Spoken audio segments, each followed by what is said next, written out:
And now I have the privilege of talking leadership and life on location with Brendan Hunt, a leading producer, writer, and actor, otherwise known as Coach Beard, on the outrageously popular series Ted Lasso. So let's head out on location. Well, thanks for being with us on Business Life 360 and After Hours. Thank you for having me. So let's talk about you and pay some homage to the young Brendan Hunt. Tell us about you as a child. Yeah, this is all super hilarious. My parents got divorced when I was 2, and then my mom tried to raise me and my sister by herself, and that wasn't very easy. And then, gosh, I didn't jump ahead in the school. A very depressing time in Little League, which I thought Little League was supposed to be depressing because Charlie Brown depicted it that way, so I thought that meant I was doing it right. And then, yeah, around 7th grade or so, there was an announcement on the PA that I was in a 7 through 12 school, and they're doing the King and I, which meant there's gonna be a lot of opportunities for the 7th and 8th graders because they need so many kids in the King and I. And good old Andre Robinson next to me said, "We're auditioning." Okay, thanks, Andre. Yes, from thence, I very much enjoyed, the bug. Little did you know that was like one of those significant emotional events at that moment in time. Yeah. That was like a peak moment for you. Yeah. Took you on that trajectory. And luckily, we have you now, so there you go.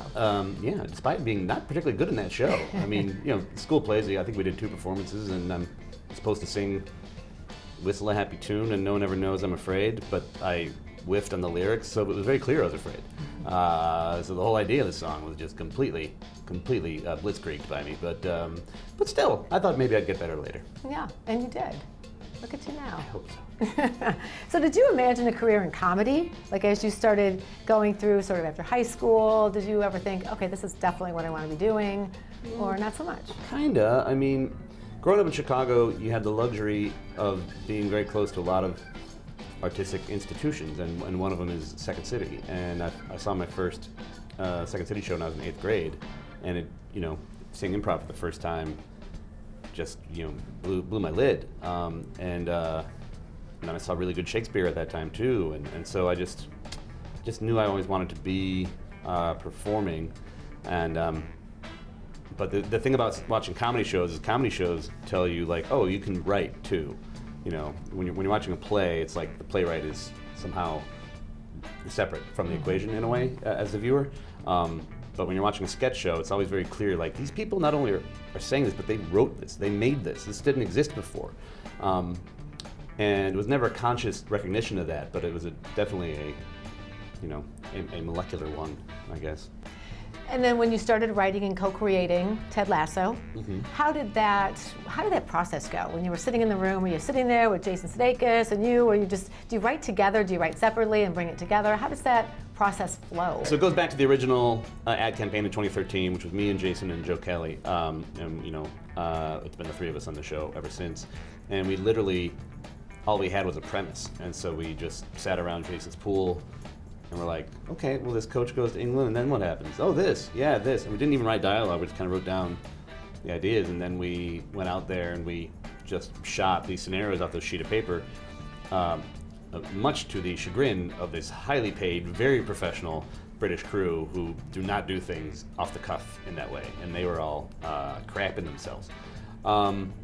And fast forward to when it becomes a TV show, I mean, then we have a full writing staff, so it's the 3 of us and 8 other people, and like Jason knows what he wants to have happen, but also he believes in sharing the ball. I mean, he's got a point guard mentality for a creator, so we definitely want to hear from everyone, what they think can happen, and that's the other thing about that comes back to sketch and improv is the best idea always wins. Like it doesn't really matter who had it.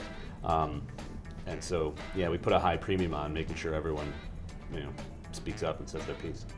And as you were writing, did you think, okay, these leadership lessons we definitely want to get across to people, or was it sort of unintentional yet intentional based on the timing, how things kind of worked out, and then you kind of went with that, as in like, certain leadership lessons? More unintentional than intentional. I mean, you put a thing out there and like how people are going to react to it or what they're going to run with on it is not something you can control. We definitely wanted to make a good coach and a coach who cared about people and, there were not great examples of American leadership at the time that we were writing this show, and part of it was reminding people we can care about the people we're working with, and just want the best for everyone, as opposed to wanting the best for yourself, which was the worst leadership quality that was out there. Specifically, some of the message points like loneliness and mental health and those issues, certainly after the pandemic, they really hit close to home with so many of us who are watching Ted Lasso. One thing I wanted to remark on with you and leadership as it ties to Coach Beard is how well you portrayed sort of that quiet leader. It's like, you know, as a viewer, that you did your homework, you did your research, you knew the answers, but you didn't always have to be the first one in the room speaking. And that, to me, is something that so many of us in the business world, maybe we appreciate but aren't always that way. So is that kind of how you are as a person? Oh no, I'm a blabbermouth. I'm in terms of like words per day, I'm way opposite Coach Beard. But it's another improv and sketch maxim that he represents, which is there's a school of thought that you should be watching the scene that your partners are in the show and ask yourself, what does this scene need? And it may or may not need you to enter that scene. But that's Beard's whole thing. It's like, what does this life of ours need? It does not need talking. Ted's got that part handled. It does need someone to learn the rules of soccer on a 10-hour flight as quickly as possible. So yeah, he just waits to see what is happening before he acts. And tries to fill in the gaps. And yeah, I think that's an essential part of a team. So when you're on Business Life 360 and after hours, we do something called Rapid Fire. Okay. And our viewers and listeners get to know you a little bit better. Who makes you laugh the most in your life? In my whole life, gosh, it may well be Joe Kelly. No, you know who it is my son Sean. He's 2 and he's not really got the grasp of vocabulary yet, but oh man, he's so funny every day. I love it. Who is your favorite musical artist of all time? The Beatles. One word to describe you as a dad. Playing the long game. Brendan Hunt, thank you so much for being on Business Life 360 and Business After Hours. It's been a lot of fun. Thank you. Thank you.